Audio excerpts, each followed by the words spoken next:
And I have said, I want to change this country spectacularly in 3 years. So I don't have 10 years. I don't have 5 years. I don't have 6 months to decide whether or not and go to court. No, I don't have that time. People, yourselves, need accommodation. And if I'm going to submit myself to a process that will take me 10 years to deliver accommodation to you, then I would have failed you, and failed you spectacularly. So what do? We need to ensure that there's transparency, there's openness, there's accountability in each and every process that we undertake. No doubt, that is not negotiable. And that there is no corruption.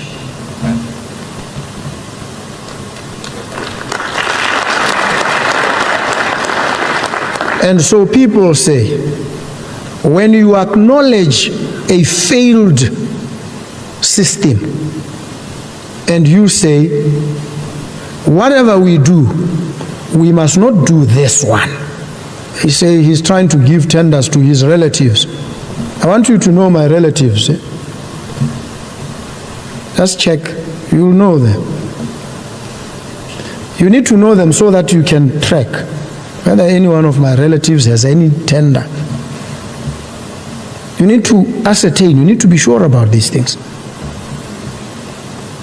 So that when these allegations are flung about, because one is seeking to move from an entrenched system of corruption to something that offers us some redemption, yet you are able to interrogate the allegations. And we must interrogate the allegations together.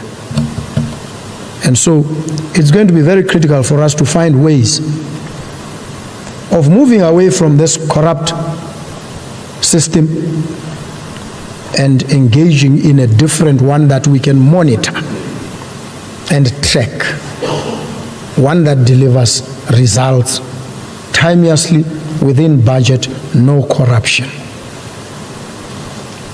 And so we need to look for the best practices.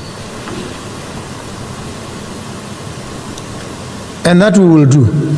If there's anything that I'm not afraid to do, it is to take decisive measures, even in the face of opposition and hostility.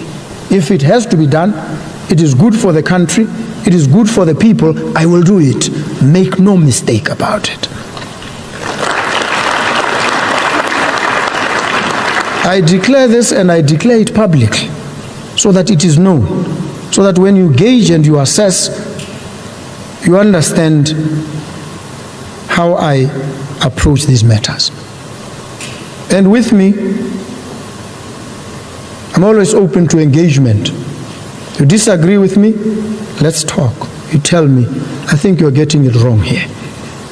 And I'll listen to you.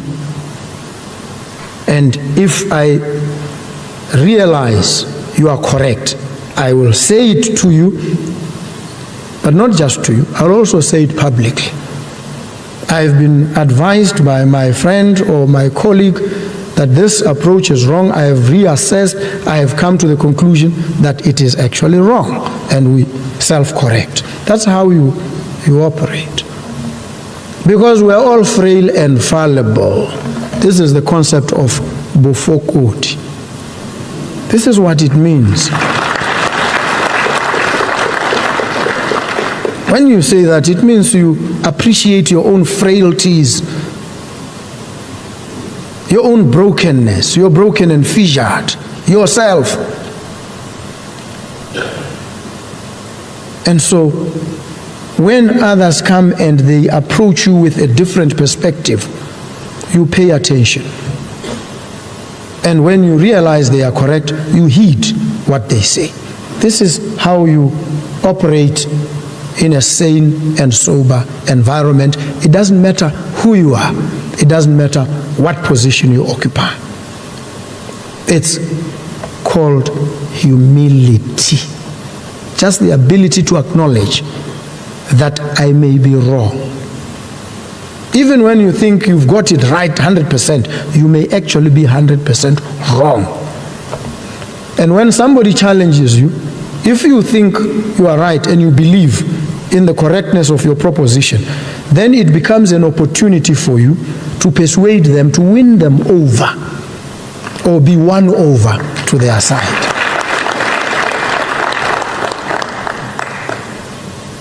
And so I don't understand why sometimes there's conflict.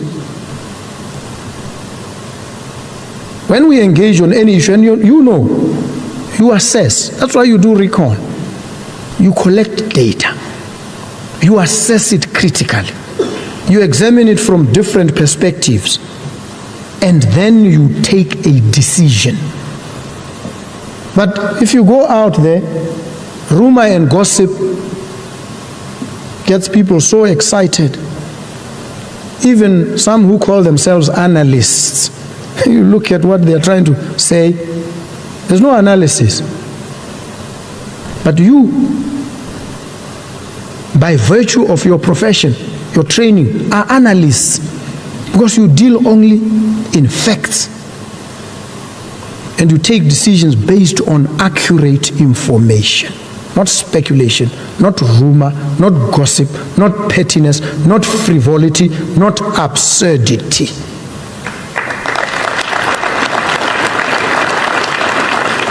That's your job. And you need to demonstrate these capabilities because you have them. And so it's important for us to understand these issues. And I commit here and now and going forward to working with you to build the Botswana Defense Force so that it truly provides for security, accountability, and meritocracy. That your actions on and off duty reflect our respect for human rights and the rule of law. Let us build a force, a defense force, that is not only formidable in capability, but one that is also exemplary in character. And if we do this, we will ensure that the Botswana Defense Force remains a pillar of peace, security, and progress for generations to come. I also would like to urge, there are many programs that we are trying to develop on the trot. One of them is a housing program called Bonno Housing Scheme. The bold ambition of this program is to ensure home ownership. That no person in this country be without a decent house. And I've seen how many of our people retire into penury, into poverty. And there's a structural explanation for this. And I've said before, we have operated a low-wage economy across for a very long time, such that a person who earns 20,000 belongs in the top 1% of high-income earners in this country. 20,000. And so you can imagine, if you slide all the way down, what it means for the everyday experience of our people. This should be a source of grave concern for all of us, especially for government. We need to be very concerned about this. And so when we complain, with good reason, we need to understand that we are dealing with a structural problem. And so we must face up to it and address it structurally. So this housing scheme is an attempt to place immovable property in the hands of citizens, as many of them as we possibly can. And the ambition is to build 100,000 of these houses in the next 3 years. I've said 3. The minister says he wants to do it in 2 years. And so this program is being rolled out in every constituency. The minimum is 1,000 houses. And so wherever you come from, you are entitled, if you have a piece of land that you've not been able to develop because of the challenges that we all face, you now can, for a very reasonable amount per month, at least put up some decent shelter.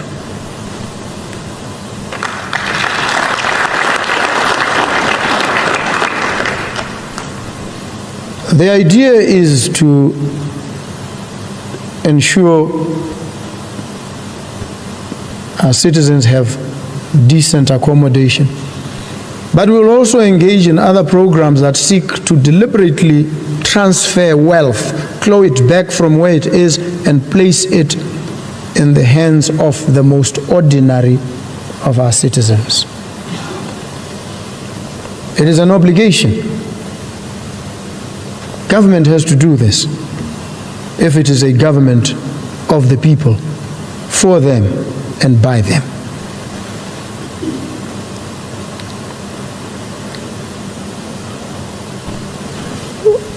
We are also in the process of finalizing the development of a comprehensive national security strategy for this country in order to enhance our security ecosystem. This strategy will provide us with a framework to respond to both external and internal threats, to fashion effective and sagacious, far-sighted security policies, and allocate resources in a manner that strengthens our national resilience. And it will also lead to role clarity in our security environment. And so I call upon all of you, as the custodians of our peace and stability, to provide your insights, your experience and your wisdom in order to shape this strategy and ensure that it reflects our national values, responds to emerging security challenges, and that it upholds our sovereignty and our territorial integrity in this ever-changing security environment. I am aware that one of the most significant obstacles to developing an effective national security strategy is a lack of consensus, common ground and vision on our national security priorities. This has led to a national security strategy being reactive as opposed to being proactive. In some countries, and indeed maybe in ours as well, defense budgets have been drastically reduced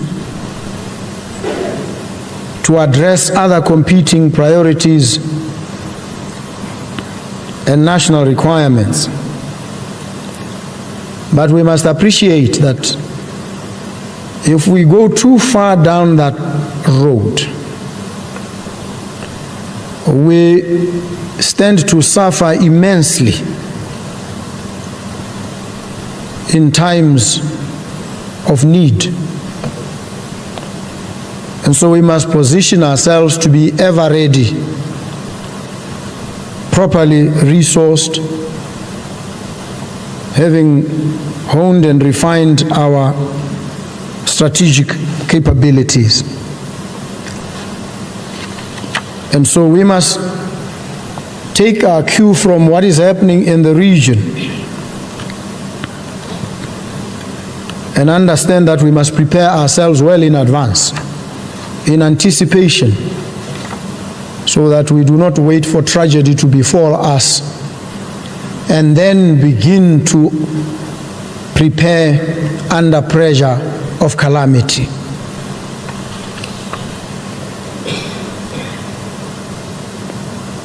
Esteemed senior officers, Botswana's participation in peacekeeping missions stands as an abiding testament to our unwavering commitment to regional stability, unity, and shared progress. Through these missions, we did not only help restore peace in conflict-affected areas, but we also strengthened bonds of friendship with our neighbors. We fostered mutual trust and regional interdependence. Our involvement promotes collective security, it enhances our diplomatic influence, and it reinforces Botswana's role as a responsible and proactive member of the international community. Our active participation in the SADC mission in Mozambique, SAMIM, and the Democratic Republic of Congo, SAMI DRC, evidences this.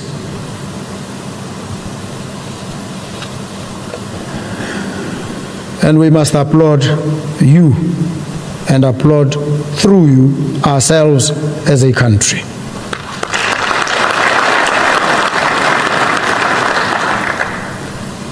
Turning now to people issues, the BDF has made significant strides in gender integration aimed at addressing issues of equality, equity, and inclusivity. This is demonstrated by the active participation of women in peace and security initiatives on a global stage, and further by the command decision to establish the Gender Integration Office in the BDF. Gender mainstreaming is a critical component of the military for operational efficiency and effectiveness. Distinguished ladies and gentlemen, another plague that afflicts us is domestic violence, gender-based violence, murder, suicides, and such like. These pose a serious threat to our national security. These crimes undermine our development agenda, erode social cohesion, and trample upon human rights. These need urgent and coordinated attention across all sections of our population. And you took an oath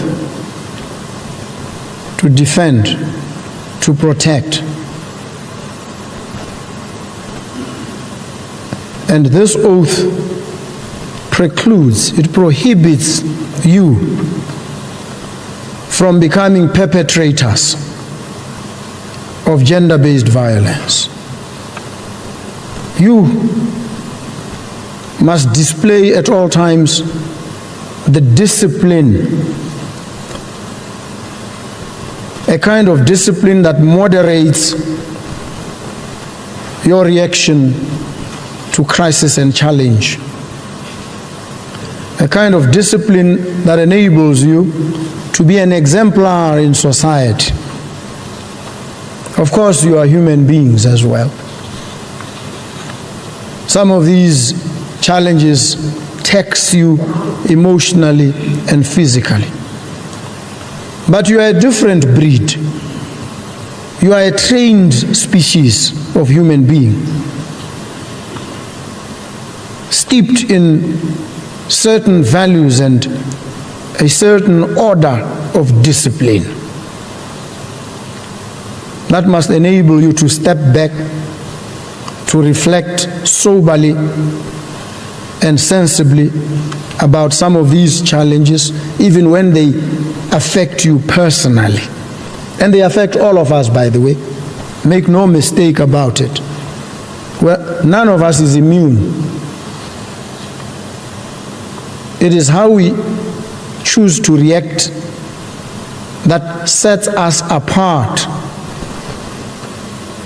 And so you, in the disciplined forces, must be the ones that lead by example. And so we must all hold hands and protect, defend the country and society against gender-based violence.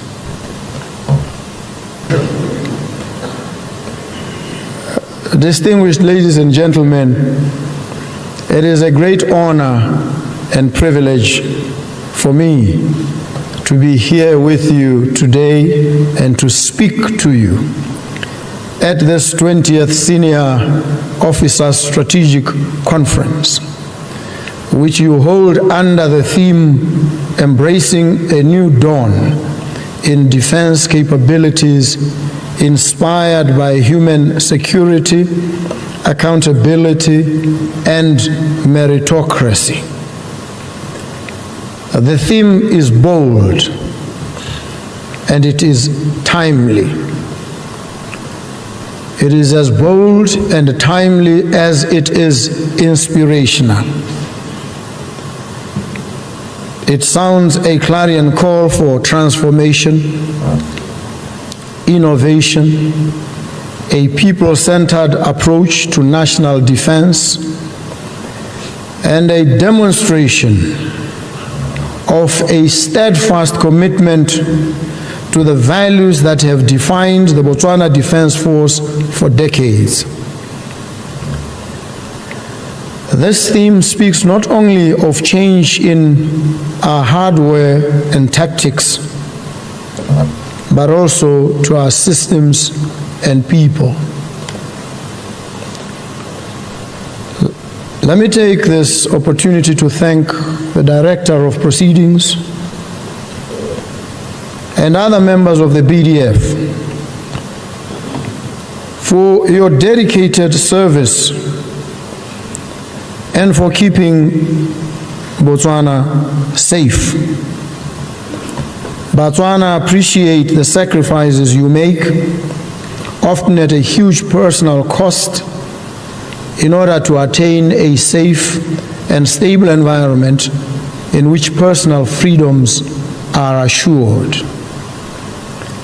We owe you and the entire membership of the BDF a debt that we can never fully repay.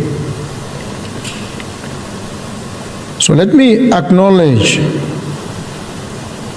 here and now that I have interacted with the commander on many occasions, and he has outlined to me some of the challenges that the BDF is currently facing.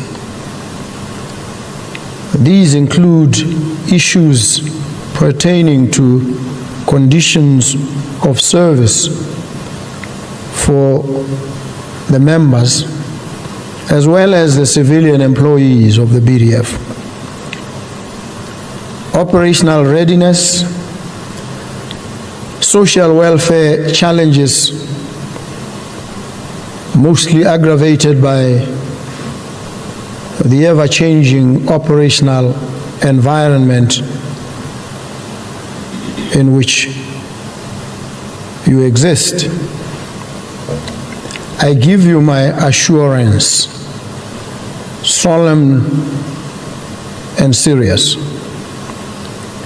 that government is committed to ensuring that our military is adequately equipped and resourced for the full range of military operations it has to undertake.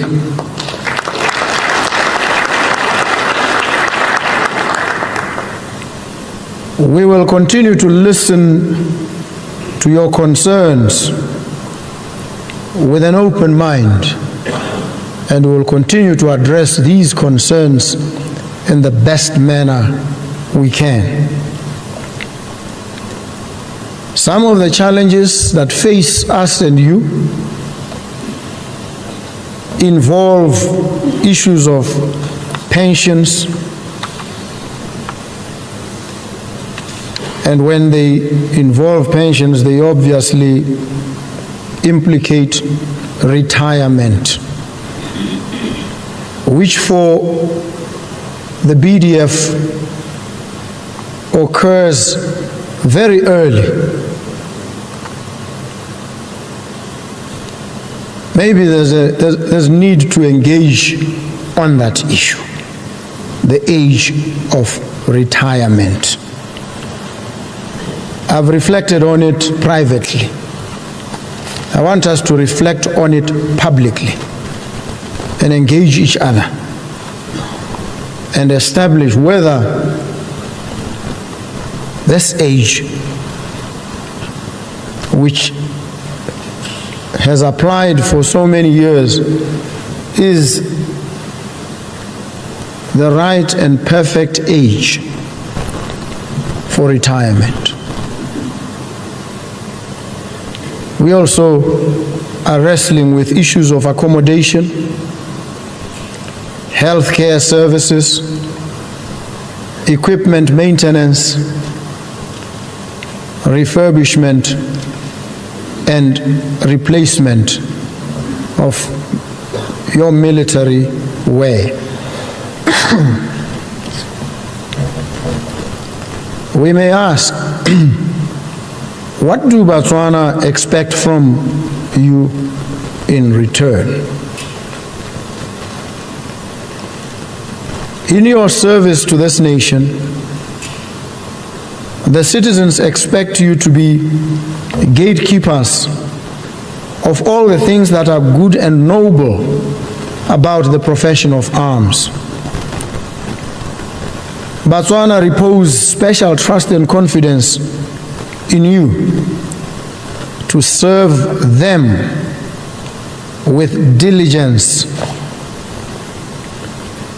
above all other considerations. Your first responsibility is the protection of life, and you cannot have your members act otherwise. Any departure from this professional conduct will invariably erode the trust and confidence that the nation places in you. You are the nation's first line of defense. The nation expects of you to provide a secure and stable environment, which is a foundation upon which economic growth is built. This is because your role in maintaining national peace and security directly and indirectly enhances Botswana's attractiveness to foreign investors. One of the investors who had only been in Botswana for 3 days expressed to me how he had fallen so much in love with the country in those 3 days. And I asked him what it was about the country that had been so attractive to him. And he said to me, there's a fundamental niceness about the country. Fundamental niceness. And I was extremely happy because I understood deep in my heart that that fundamental niceness is constructed around the peace and the stability this country offers, a predictable and safe environment undergirded by a disciplined, committed Botswana Defense Force.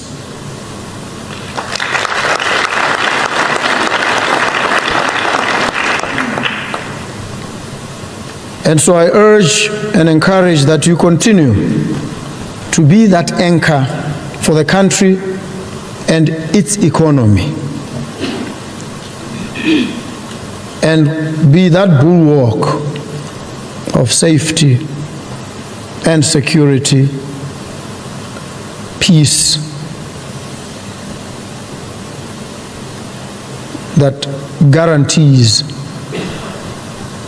the enjoyment of the fundamental rights, the human rights that every citizen must enjoy. And these rights, we all must know, are both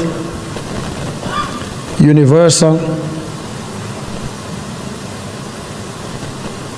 and they are interdependent and indivisible.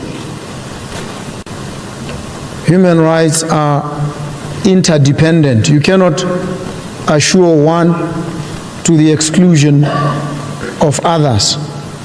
You must assure them all. And they are indivisible. That is why it becomes a fundamental imperative for the country to ensure that those who guarantee its peace, its safety and security are themselves taken care of. It is an obligation, therefore, to look after the Botswana Defense Force.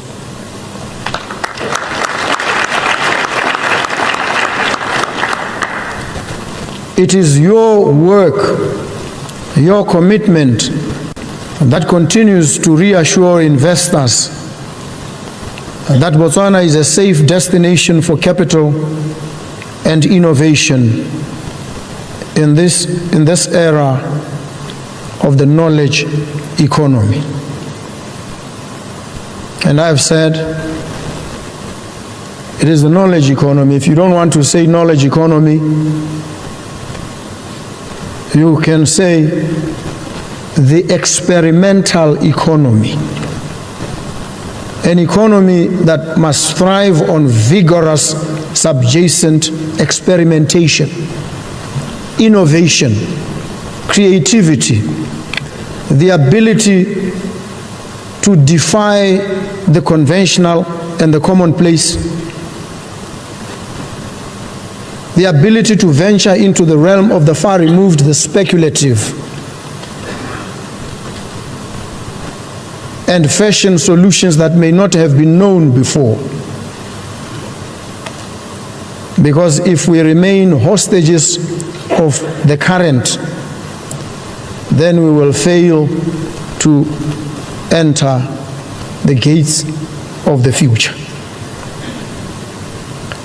So I encourage you to be innovative, to embrace technology, to develop and deploy homegrown solutions to the challenges that you face. You should always think innovatively around technology and its utilization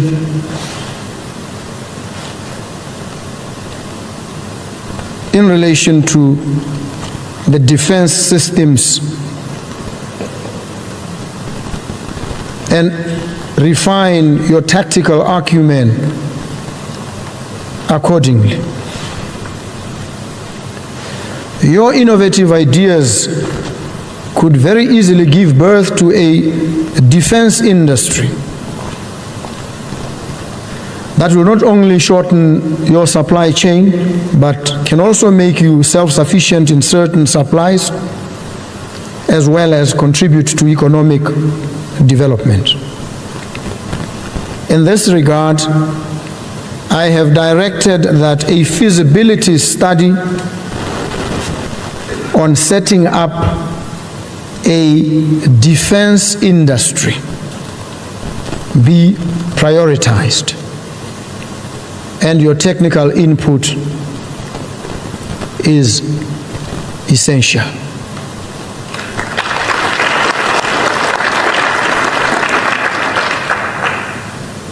We need to develop this military-industrial complex.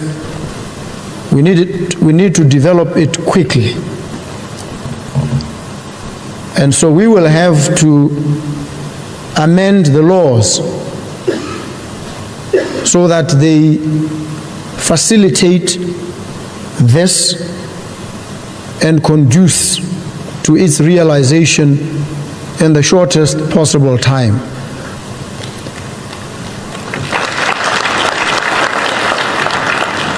It will present prospects and opportunities for many of you.